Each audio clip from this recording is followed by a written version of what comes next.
Nagsimula ang kwento ng pag-ibig ni na Octavia at Oscar Fairweather na tila isang nobela. Nagkakilala sila bilang mga mag-aaral sa Creekside College, kung saan nag-aaral si Octavia ng arts at si Oscar naman ay kumuha ng kursong business administration. Mula sa unang sandaling nakita ni Oscar si Octavia sa gilid ng campus lake, agad siyang nabighani sa kanya. Si Oscar, matangkad, matipuno at may nakakaakit na mga ngiti, ay niligawan si Octavia dala ang kanyang charm at matayog na ambisyon. Ikinasal sila agad pagkatapos ng kanilang graduation. Dala ang pangarap na magkaroon ng isang masayang buhay na magkasama sa kanilang bayan. Nakahanap si Octavia ng trabaho bilang guro ng sining sa isang high school, kung saan ang kanyang pagkahilig sa arts at pagmamahal sa pagtuturo sa mga kabataan ay kanyang naisakatuparan. Dahil dito ay mabilis na napamahal sa kanya ang mga estudyante at mga kapwa niya guro.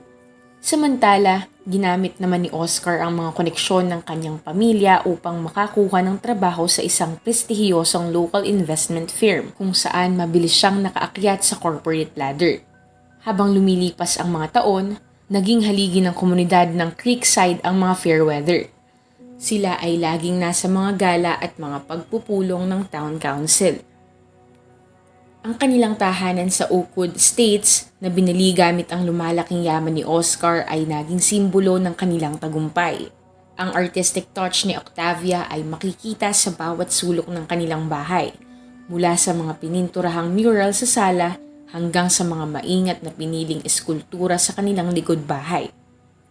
Para sa mga tao, sina Octavia at Oscar ay ang huwara ng isang power couple. Sila ay nagkakaisa ng perpekto. Ang pagkamalikhain ni Octavia ay bumabalanse sa husay ni Oscar sa negosyo, at ang kanyang pagiging mahinahon at mapagmahal ay nagpapalambot sa minsang matapang na ugali ni Oscar.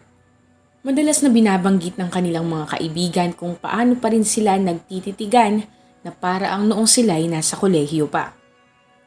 Ngunit sa likod ng perpektong imaheng ito, may mga alon ng tensyong na magitan sa dalawa. Matagal na ang sinusubukan ni na Octavia at Oscar na magkaanak, ngunit sila'y nabigo. Ang stress mula sa fertility treatments at mga bigong pag-asa ay unti-unting nagpapahirap sa kanilang relasyon. Isinubsob ni Oscar ang sarili sa kanyang trabaho. Gumuwugol ng mahabang oras sa opisina, habang si Octavia naman ay humanap ng aliw sa kanyang sining at sa kanyang mga estudyante. Sa panahong ito ng pagsubok, ang relasyon ni Octavia sa kanyang inang si Cordelia Prescott ay naging kanyang sandigan at suporta. Si Cordelia, isang byuda na nakatira sa labas ng bayan, ay free-spirited. Noong kanyang kabataan, naglakbay siya sa iba't ibang bahagi ng mundo bilang isang photojournalist at nanirahan sa Creekside lamang matapos makilala ang ama ni Octavia. Pagkatapos ng pagpanaw ng kanyang asawa, si Cordelia ay nagretiro at namuhay na lamang ng tahimik, nakatuon sa kanyang hardin at sa voluntaryong pagtatrabaho sa local animal shelter. Habang mas maraming oras ang ginugugol ni Octavia sa kanyang ina, si Oscar naman ay unti-unting napapalapit din kay Cordelia. Ang mga simpleng pag-uusap sa mga family dinner ay unti-unting nauwi sa mas malalim na conversations na naging daan sa isang pagtataksil na sisira sa pamilya Fairweather. Ang binhi ng relasyon ni na Oscar at Cordelia ay nagsimulang umusbong sa isang malamig na gabi ng taglagas. Habang abala si Octavia sa paghahanda para sa isang paparating na art exhibition na tampok ang mga gawa ng kanyang mga estudyante, si Oscar naman na nakakaramdam ng frustration dahil sa lumalaking distansya sa pagitan nilang dalawa ay nagpasya na pumunta sa bahay ni Cordelia ng mag-isa. Di umano'y upang tignan ang kalagayan ng kanyang biyanang babae. Nagulat ngunit natuwa si Cordelia sa hindi inaasahang pagbisita. Binigyan niya si Oscar ng isang ngiti at isang baso ng kanyang homemade na alak at sila'y nag-usap sa maliit at masikip na sala, papalibutan ng iba't ibang mga souvenir mula sa kanyang mga paglalakbay. Doon nagsimulang mag-open up si Oscar tungkol sa kanyang mga problema sa kanyang asawa. Si Cordelia ay masigasig na nakinig. Ang kanyang mga mata, nakapareho ng kay Octavia, ay puno ng pangunawa. Marahil ay dahil sa alak o sa intimate na atmosphere o sa simpleng pangangailangan ng human connection, ngunit ng gabing iyon, lumampas sa boundary ang dalawa. Isang haplos at tinginang nagdala ng mas malalim na kahulugan kaysa sa nararapat at inaasahan. Nang umalis si Oscar mula sa bahay ni Cordelia, parehong alam nila na may isang bagay na nagbago na hindi na mababawi pa. Sa mga sumunod na linggo, gumawa sina Oscar at Cordelia ng mga dahilan upang magkita. Bigla na lang nangangailangan ng tulong si Cordelia sa mga gawaing bahay, habang si Oscar naman ay nagkaroon ng biglaang interes sa paghahardin. Ang kanilang mga lihim na pagkikita ay naging mas madalas, palaging maingat na isinasagawa upang maiwasan ang anumang pagdududa. Sa isa sa kanilang mga unang pagtatagpo, dumating si Oscar sa bahay ni Cordelia upang ayusin ang isang tumutulong gripo. Habang sila'y nagtatrabaho ng magkatabi sa masikip na espasyo ng kanyang banyo, nagkaroon ng tensyon sa damdamin ng dalawa.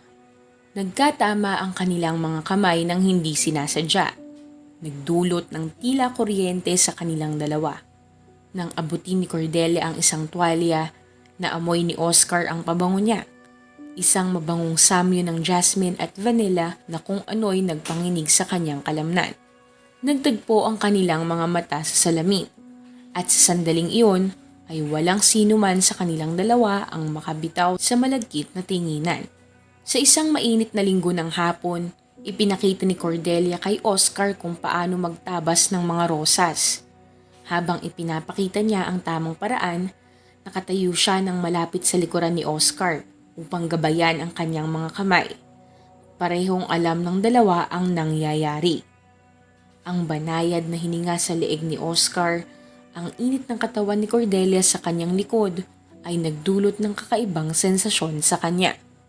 Nang siya ay lumingon upang magtanong, ang kanilang mga muka ay magkalapit ng ilang pulgada lamang.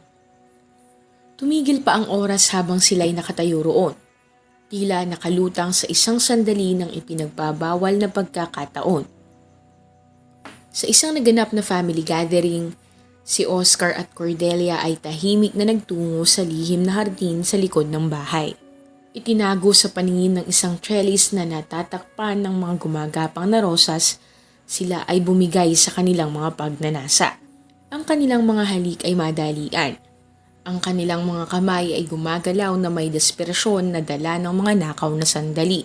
Nang marinig nila ang tinig ni Octavia na tinatawag sila, agad silang naghiwalay. Inayos ang kanilang mga damit at buhok.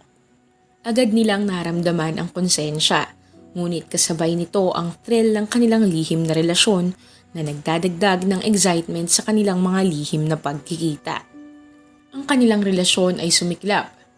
Nabulag sila sa mga maaaring maging kahihinatnan ng kanilang mga aksyon. Sa kwarto ni Cordelia, isang lugar na dating para sa tahimik na mga gabi, ay naging mundo ng kanilang lihim na pagnanasa. Ang tunog ng kumikiskis na kama at mga bulong ay naging simponya ng kanilang ipinagbabawal na pag-ibig. Habang lumalalim ang kanilang pisikal na relasyon, gayon din ang kanilang emosyonal na pagkakagapos. Ang isang dating simpleng atraksyon ay naging mas komplikado at mapanganib. Nagsimula silang mangarap ng isang kinabukasan ng magkasama. Walang pakialam sa pinsalang idudulot nito sa kanilang pamilya. Pinapaliwanag nila ang kanilang mga aksyon sa mga mahihinang pabulong na pag-uusap. Ikwinento ni Oscar ang kanyang pakiramdam ng kawalan ng pagpapahalaga at hindi pagkakaintindihan kay Octavia, habang si Cordelia ay nagtapat ng kalungkutan na sumaklot sa kanya mula nang mamatay ang kanyang asawa. Pinaniwalaan nila ang kanilang koneksyon ay espesyal, isang bagay na lampas sa mga limitasyon ng tradisyonal na relasyon. Habang lumalalim ang kanilang relasyon, gayon din ang kanilang mga kasinungalingan. Nagsimulang mag-imbento si Oscar ng mga business trips at late meetings. Si Cordelia naman ay nagpapanggap na may sakit upang iwasan ang mga family gatherings. Nakikipag-usap sila sa pamamagitan ng isang lihim na email account at disposable phones. palaging maingat na tinatakpan ang kanilang mga bakas. Ngunit sa bawat panlilinlang, lumalaki ang bigat ng konsensya. Nahirapan si Oscar na titigan si Octavia ng diretsyo sa mata, habang si Cordelia naman ay naging awkward at alanganin sa pakikipag-ugnayan sa kanyang anak. Ang relasyon na minsang naging sandigan ni Octavia ngayon ay nabahiran ng pagtataksil. Hindi inaasahan ni na Oscar at Cordelia ang mapaminsalang epekto ng kanilang mga aksyon sa buong pamilya Fairweather. Habang ipinagpapatuloy nila ang kanilang lihim na relasyon, hindi nila napansin ang mga hinalang nagsimulang mabuo sa isip ni Octavia. Ang unang pahiwatig na may mali ay dumating kay Octavia isang maulang Martes ng hapon. Nagdesisyon siyang sorpresahin si Oscar ng tanghalian sa opisina, ngunit sinabi ng kanyang naguguluhang sekretarya na maaga siyang umalis. Binanggit ang isang meeting sa kliyente.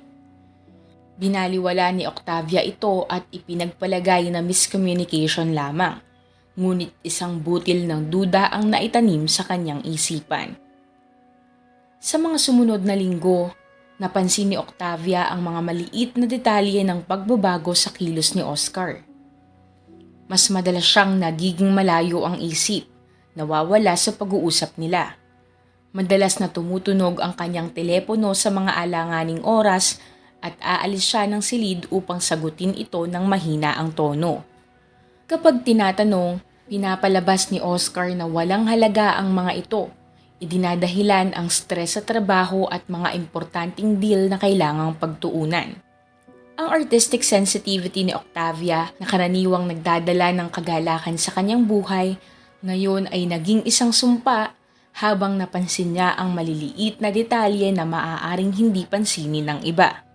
Ang amoy ng hindi pamilyar na pabango sa damit ni Oscar, isang lipstick na bakas sa isang coffee mug na dinala niya mula sa opisina, ang paraan kung paano minsan iniiwasan ni Oscar ang kanyang haplos. Lahat ng mga obserbasyong ito ay naiipon sa kanyang isipan. Bumubuo ng isang larawan na ayaw niyang makita. Ang kanyang relasyon sa kanyang ina ay nagsimulang magbago rin. Si Cordelia, na minsang sabik maglaan ng oras sa kanyang anak, ngayon ay tila malayo at palaging abala. Ang kanilang lingguhang sesyon ng tsaa ay naging mas bihira. Madalas ay kinakansela ni Cordelia sa huling sandali, palaging may iba't ibang dahilan. Kapag sila'y nagkikita, napansin ni Octavia ang kabang nararamdaman sa kilos ng kanyang ina. Isang pagkukubli na hindi pangkaraniwan sa kanyang pagkatao. Habang lumalaki ang kanyang mga hinala, natagpuan ni Octavia ang sarili na nakakulong sa isang spiral ng pag-aalindangan at self-recrimination. Sinusuri niya ang bawat pakikipag-ugnayan, iniisip ang bawat salitang binibigkas ni na Oscar at Cordelia. Imahinasyon lang ba ang lahat ng ito? Baka dala lang ng stress mula sa kanilang fertility struggles at nalalapit na exhibition ang kanyang paranoia. Determinado siyang alamin ang katotohanan, kaya't sinimulan niyang mag-imbestiga ng palihim. Sinuri niya ang mga statement ng credit card ni Oscar at napansin ang mga deductions mula sa mga restaurant at hotel na hindi niya nabanggit. Pumunta siya sa bahay ng kanyang ina sa hindi pangkaraniwang oras at ang kanyang puso ay halos bumagsak nang makita ang kotse ni Oscar na nakaparada sa kalye. Sa gabing dapat ay nag-o-overtime siya sa trabaho. Ang bawat bagong ebidensya ay tila isang pisikal na suntok. Unti-unting ginigiba ang pundasyon ng tiwalang naging sandigan ng kanyang buhay. Napansin ng mga estudyante at kasamahan ni Octavia ang pagbabago sa kanyang asal. Ang maiitim na bilog sa ilalim ng kanyang mga mata, ang panginginig ng kanyang kamay habang nagtuturo ng brush techniques, at ang pilit ng ngiti na hindi umaabot sa kanyang mga mata. Sa paglipas ng mga araw, unti-unting nagiging anino ng kanyang dating sarili si Octavia. Nahahati sa pagitan ng pagharap sa kanyang mga takot at pagkapit sa huling pag-asang siya'y nagkakamali lamang. Lingid sa kaalaman ni Octavia na ang katotohanan, kapag tuluyang nalantad, ay magiging mas matindi kaysa sa kanyang inaakala. Ang tuluyang pagkawasak ng mundo ni Octavia ay nagsimula sa tila isang pangkaraniwang araw. Sabado yun, at ginugol niya ang umaga sa paaralan, tinatapos ang mga huling detalye sa art exhibition ng kanyang mga estudyante. Maagang umalis si Oscar, binanggit ang isang golf game kasama ang mga kliyente. Habang nagmamaneho pa uwi si Octavia, abala ang kanyang isip sa mga huling detalye para sa paparating na show at bigla siyang nagdesisyon na dumaan sa bahay ng kanyang ina. Marahil ay makakatulong ang isang tasa ng tsaa at isang pag-uusap upang makalma ang kanyang mga agam-agam at pagkalumbay. Pagliko ni Octavia sa tahimik na daan patungo sa bahay ni Cordelia, halos tumigil ang kanyang puso. Nakaparada sa likuran ang itim na sedan ni Oscar. Sandaling nanatili si Octavia sa kanyang kotse. Mahigpit na hinahawakan ang manibela. Sinabi niya sa kanyang sarili na may paliwanag ang lahat ng ito. Ngunit sa kalooban, alam na niya kung ano iyon. Nangangatog ang mga binting lumapit si Octavia sa bahay. Nakababa ang mga kortina, ngunit sa pamamagitan ng isang siwang, nakita niya ang galaw sa loob. Huminga siya ng malalim, binuksan ang pinto gamit ang susi niya at tahimik itong itinulak papasok. Ang tanawing bumungad sa kanya ay kailanman hindi niya malilimutan. Naroon sila sa floral patterned na sofa. Magkayakap ng mahigpit, tila walang pakialam sa kanilang paligid. Gusot ang buhok ni Cordelia. Bahagyang nakabukas ang butones ng damit ni Oscar. Sa mesa ng kape, 2 kalahating baso ng alak ang tila walang buhay na saksi sa kanilang pagtataksil.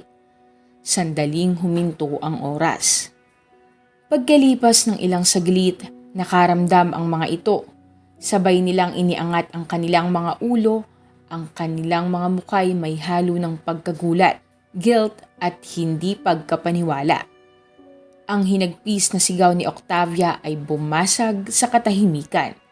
Tumayo si Oscar nang bigla, nauutal sa mga paumanhin at pakiusap. Nanatiling nakaupo si Cordelia. Maputla ang muka. Dumadaloy ang mga luha sa kanyang pisngi. Si Octavia, na puno ng galit at sakit, ay bumulyaw ng mga tanong sa kanila. Ang mga sagot na ibinigay nila ay tila mga punyal sa kanyang puso. 6 na buwan. Nagsimula ito bilang pagkakaibigan, tapos ay naging higit pa. Hindi nila sinasadyang mangyari ito. Humihingi sila ng tawad. Hindi na kayang tiisin ni Octavia ang kanilang presensya, kaya tumakbo siya palabas ng bahay. Nagmaneho siya ng walang direksyon ng ilang oras. Ang kanyang pag-iisip ay paulit-ulit na nilalaro ang tagpong iyon. Nang bumalik siya sa bahay, lumubog na ang araw. Habang nakaupo sa madilim na sala, napalibutan ng mga bagay na nagpapaalala ng kanyang tila perpektong buhay, naramdaman ni Octavia na may sumabog sa kaibuturan ng kanyang puso. Ang sakit, ang pagtataksil, ang tindi ng panloloko. Sa sandaling yon, unti-unting nabuo ang isang malamig na resolusyon sa kanyang puso.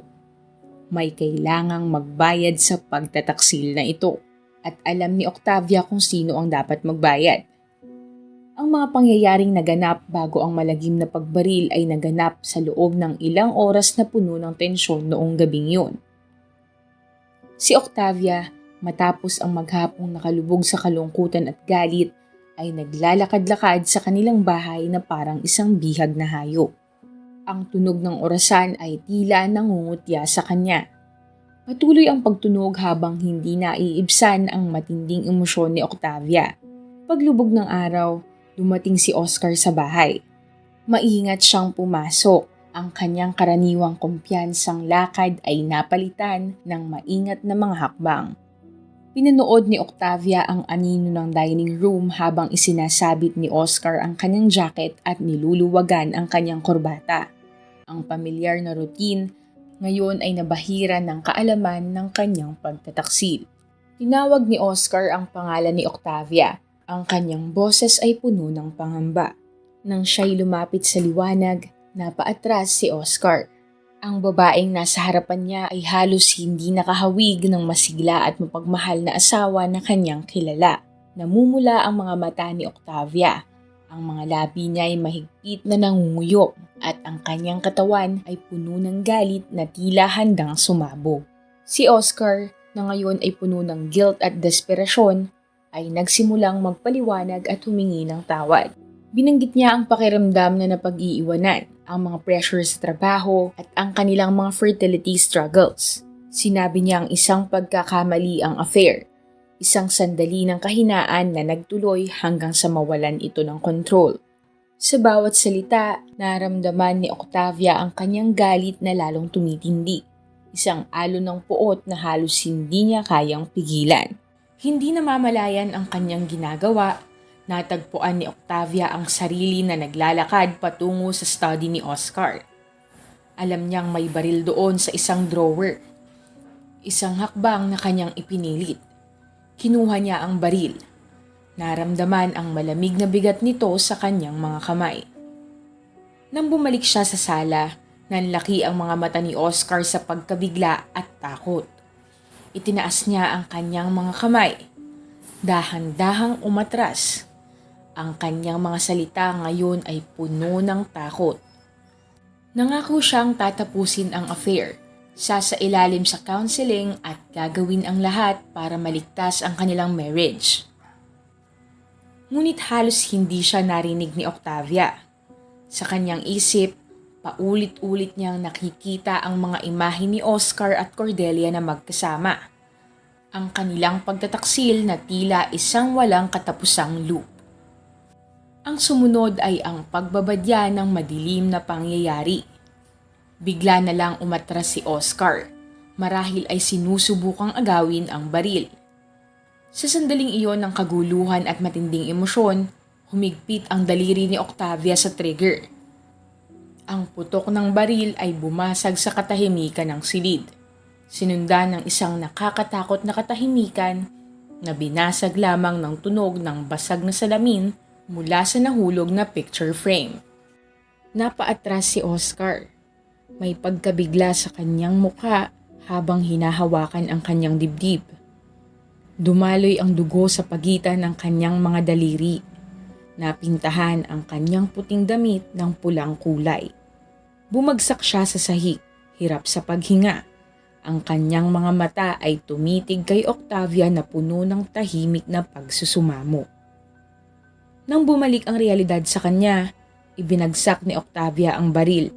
Ito'y bumagsak sa sahig na gawa sa kahoy. Ang tunog ay nag-aalimpuyo sa kanyang pagkatulala. Tumakbo siya papunta kay Oscar.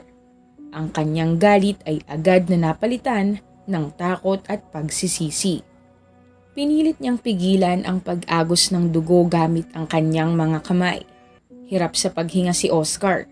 Ang kanyang balat ay namumutla. Nanginginig ang mga kamay ni Octavia habang inabot niya ang kanyang telepono.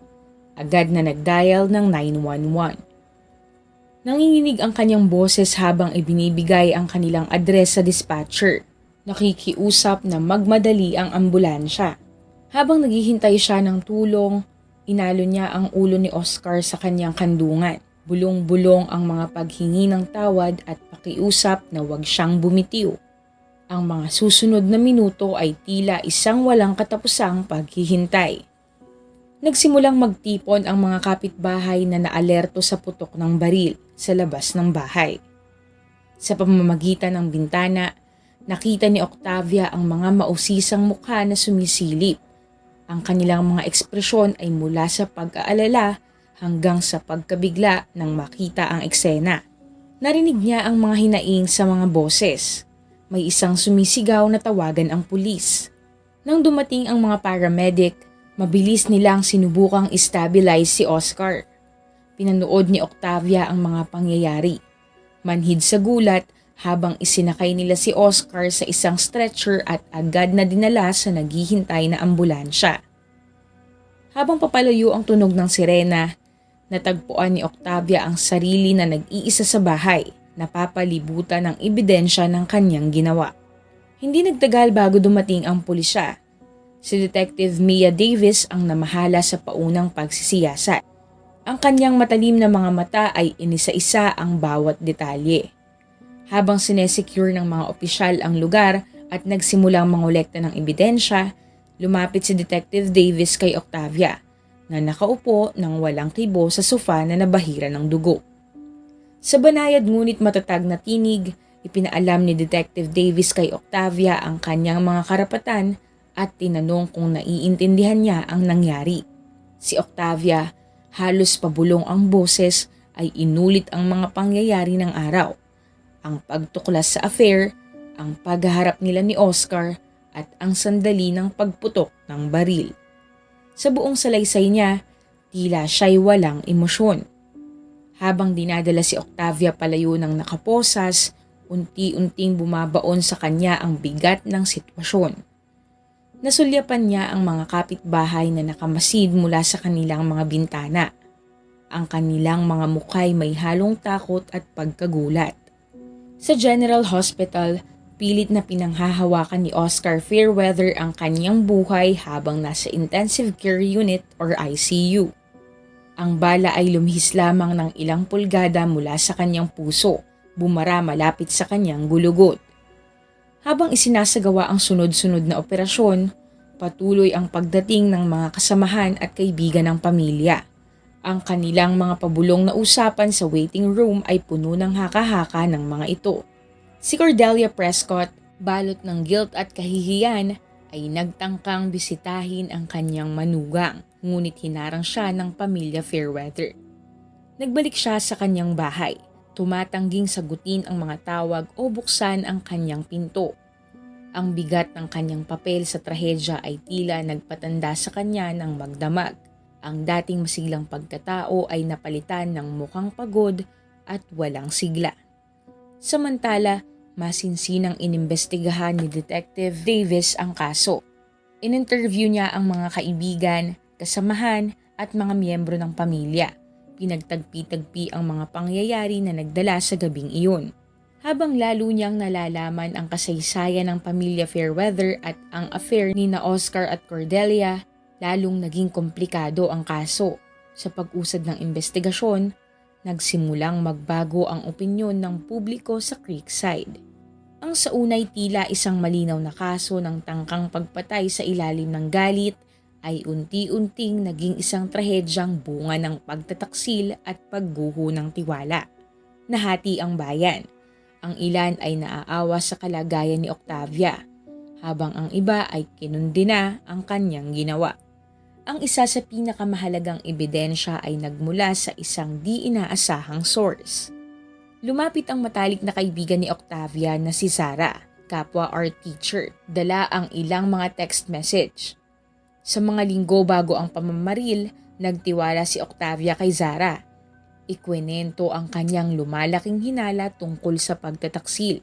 Ang mga mensahe ay nagbunyag ng emosyonal na pagkalito ni Octavia at ang kanyang pakikipaglaban na harapin ang katotohanan na nagbigay ng mahalagang pananaw sa kanyang estado ng isip.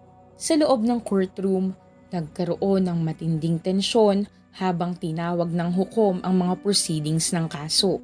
Ang prosecution na pinamumunuan ng ambisyosong district attorney na si Vincent Harding ay nagpinta ng larawan ni Octavia bilang isang mapaghiganting babae na sinadyang gumawa ng karahasan. Iginiit ni Harding na hindi isang crime of passion ang pamamaril, kundi isang planadong attempt na padusahan ang kanyang asawa at ina sa kanilang pagtataksil. Ipinakita ng depensa ni Octavia sa pamumuno ng veteranong abogadong si Morales ang ibang side ng kwento. Inilarawan nila si Octavia bilang biktima ng pangyayari. Isang babaeng itinulak sa sukdulan ng isang hindi malilirip na uri ng pagtataksil. Binigyang diin ni Morales ang perpektong karakter ni Octavia, ang kanyang kontribusyon sa komunidad at ang matinding emosyonal na pagkabalisa na dinanas niya noong panahong iyon. Sa kanilang closing arguments, parehong nagbigay ng matinding pakiusap ang prosekusyon at depensa sa jury. Binigyang diin ni Harding ang kahalagahan ng krimen at ang pangangailangan ng hustisya. habang hinikayat ni Morales ang mga juror na isaalang-alang ang mga natatanging kalagayan at walang bahid na buhay ni Octavia. Habang isa-isang lumabas ang mga juror upang simulan ang kanilang deliberasyon, nagkaroon ng katahimikan sa courtroom. Nasa kanilang mga kamay na ang kapalaran ni Octavia Fairweather at kasama nito ang resolusyon ng trahedyang yumanig sa bayan ng Creekside. Matapos ang 3 araw ng masinsinang deliberasyon, bumalik ang jury dala ang kanilang hatol. Hinatulan nilang guilty si Octavia Fairweather ng aggravated assault, isang magaang kaso kaysa sa attempted murder na itinutulak ng prosekusyon. Nagkaroon ng iba't ibang reaksyon sa courtroom nang basahin ang hatol, ngunit nananatiling kalmado si Octavia sa tabi ng kanyang abogado. Isinasaalang-alang ng hukom ang malinis na record ni Octavia at ang natatanging kalagayan ng kaso. Hinatulan siya ng 5 taon sa bilangguan na may posibilidad ng parole pagkatapos ng 3 taon. Bukod dito, inatasan si Octavia na sumailalim sa psychological counseling at kumpletuhin ng isang anger management program. Naging hati ang reaksyon ng publiko sa hatol na ito. May ilan na naramdaman na masyado itong magaan para sa bigat ng nagawang kasalanan, habang ang iba ay naniniwalang tama lang ang timpla ng hustisya at habag. Habang inilalayo si Octavia mula sa courtroom, ang bigat ng kanyang mga ginawa at ang mahabang daan na kanyang tatahakin ay tila unti-unting sumusukob sa kanyang balikat. Si Oscar, na nakabawi na mula sa kanyang pisikal na sugat ngunit habang buhay na nagbago dahil sa karanasan, ay lumipat sa ibang estado upang magsimulang muli. Nag-divorce na sina Oscar at Octavia habang siya'y nakakulong at ang kanilang komunikasyon ay limitado na lamang sa formal na mga liham at paminsan-minsang mga tawag. Sa kabila ng sakit ng kanilang nakaraan, nagkaroon ng kaunting kapatawaran sa pagitan nila bunga ng mutual na pagkaunawa at pagsisisi. Si Cordelia ay tuluyang lumayo sa buhay publiko. Naging para siyang isang reklusa sa kanyang bahay. Tanging kausap ang mga bisita na health aide na tumutulong sa kanya paminsan-minsan. Ang bigat ng kanyang papel sa trahedya ay labis na nakaapekto sa kanyang kalusugan. Habang unti-unting naghihilom ang Creekside at nagpatuloy ang buhay, ang kwento ni na Octavia, Oscar at Cordelia ay nananatiling isang makapangyarihang paalala kung gaano kabilis ang magbago ang takbo ng ating buhay. Pinipilit nito tayong suriin ang ating sariling mga relasyon, pahalagahan ang mga tiwalang ibinibigay sa atin ng ating mga mahal sa buhay at isaalang-alang ang malalim na epekto ng ating mga desisyon. Kung ikaw ay umabot na sa bahaging ito ng video, maraming salamat sa iyo. Para sa iba pang istorya, huwag mong kalilimutang mag-subscribe sa aming channel at kung may nais kang ma-feature na kwento na sa tingin mo ay angkop sa channel na ito, maaari mo itong isulat sa comment section. Ito ang Tagalog Bizarre Story Archives.